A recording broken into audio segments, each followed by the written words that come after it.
We started out in the old market, catching a snowplow just as the flakes began to fall.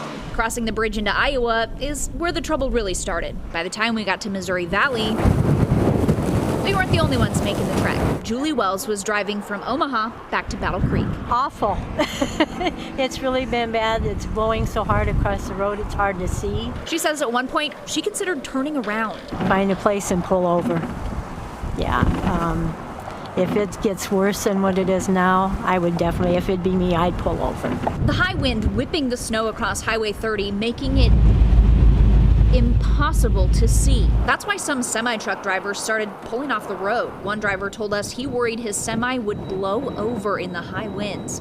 This trucker telling us it's important to give drivers extra room in the snow. Go slow, I guess, and keep your distance. On the interstate, whiteout conditions. Some drivers pulling over to the side of the road. Slow down and put on your flashers. We saw a lot of that as drivers tried to navigate the interstate. Danny Baxter says at times on his drive home, he felt like he was driving blind. I work in Blair. Coming from Blair over was pretty bad. You couldn't see in a lot of spots.